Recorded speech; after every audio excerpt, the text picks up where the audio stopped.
Welcome back. You're watching Money, Money, Money, and on top of our mind today is a small savings instrument. With us, we have Firoz Aziz of Anand Rathi Private Wealth Management and Dipali Shah and Pankaj Chogle, who join in to talk about their likely investments in small savings. Firoz, we've discussed a lot about what's the rationale behind investing in small savings. Okay, so what if, should I be investing in small savings now, given that there could be an interest rate cut, next year? Say if interest rates were to go down still further. Should I have locked in my money, or will my money benefit from that even if it's locked in for the next 5 years or so? Yes, that's a very, very important feature, that you lock in yourself a post office deposit, for example, which is an alternative to fixed deposit. Even if there's an interest rate change the next year, you're still locked in the current level. So that's a very big advantage. It's not that you get repegged every year to a lower interest rate, so you've locked in for 5 years, right? So it's very important that there are some small savings instruments which actually lock in the interest rate which was declared at the time of investment and don't get repegged every year. Right. So unlike PPF, where if there is a rate reduction, even the investments made in the previous year will start fetching in lower interest going forward. So it's a moving interest rate, and it's not dependent on when you actually made the investment. But there are some small savings instruments. So like what schemes would these be? The post office deposit is the most important one, and senior citizen savings scheme, which locks in the interest and does not have a moving goalpost every time there is a change in the interest rate. Firoz, I would like to ask you one more question. My dad had invested 2,000 rupees ka SIP 15 years back.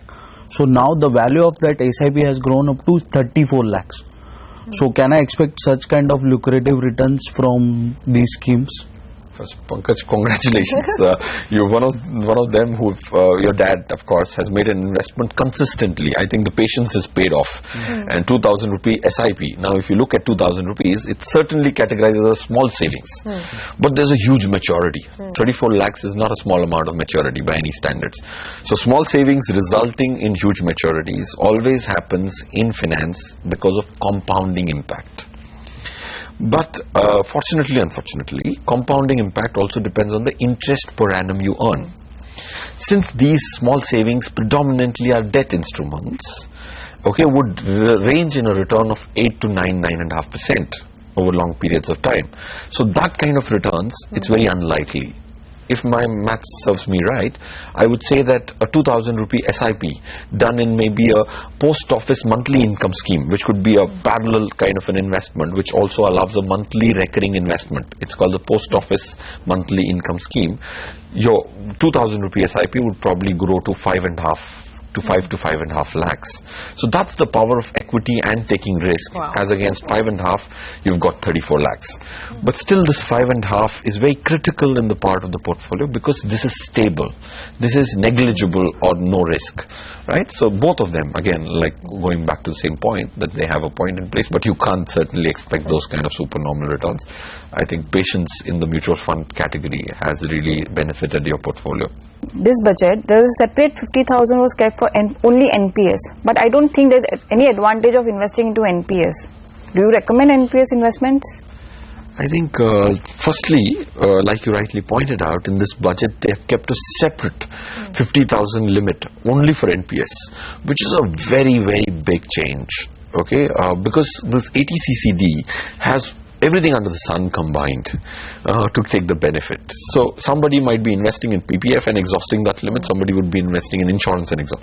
This NPS as an instrument, I think keeping it segregated is very, very important, and it brings in clarity in people's mind. Now, coming whether NPS is a good vehicle to participate, I would say there is no better vehicle. Why? Because it is very professionally managed by the same mutual fund guys who almost control 70 to 80% of the mutual fund industry of 12 lakh crores. Those are the guys who have created infrastructure of analysts, fund managers, professional management, professional CEOs, professional chief investment officers running those businesses, all available to you at 1/100th the cost, not half the cost. Not 10 times less of the cost, 100 times less of the cost. Now people say 2% is the management fee on a mutual fund. This might be 0.002. How much does it make a difference? 2%. Now I'll give you an example. If you grow your money at, let's assume, 12% as against 14%, 1 lakh rupee for the next 10 years. If you grew it at 12% as against growing it at 14%, the difference because of this 2% could itself be 1.5 lakh rupees. So your capital will be, your difference is greater than your capital itself. So that's the kind of cost savings over long periods of time you can have, and still enjoy the high degree of professional management which mutual fund infrastructure has created. And to top it all, asset allocation provision is also incorporated inside, so you can participate in debt, you can participate in equity as well. Okay, but how to open this account? Because last week I had visited one of the banks and I asked them, I just want to open this account. Since I am not a government employee, so they told me no, you cannot open, and for private players we don't have any idea how to open this account. So see, what happens is, the point of contact is an elaborate list of people or banks which are allowed to open NPS accounts. This is a little evolving system, but there are some state-run banks which have evolved in this process. Okay, probably if to mention a few, State Bank of India has mastered the art of opening NPS accounts. Okay, I know for a fact that I've opened one using State Bank of India as my point of contact.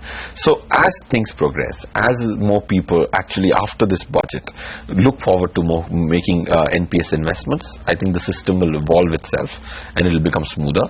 Alright, and just to wrap it up then, so while every individual scheme may have its own pros and cons, besides PPF, which of course is favored by almost everyone, is there any big incentive in any individual scheme? Is there anything else that's also relevant besides PPF, or can it be avoided? I think definitely there are two more which you should definitely consider. Senior citizen. In your generally in a family you will at least have one senior citizen. He taking a 9.3% locked in interest rate for 5 years is something very, very good. And the other one, Sukanya Samriddhi Yojana is amazing to my mind. Getting tax-free returns of those magnitudes can definitely come towards long-term savings of the child. So these are the two which are very, very important, other than PPF, of course. All right, so sounds good. I'm sure you've given a lot of incentive for people to go out there and explore the small savings instruments. Thanks very much, Dipali and Pankaj, for joining in, and I hope that this has been useful for both of you. And Feroz, as always, thanks very much for advising not just the two of them, but also our entire set of viewers. Thanks very much once again. We need to take a break on that note, but when we come back, it will be time for our tip of the week. Stay tuned.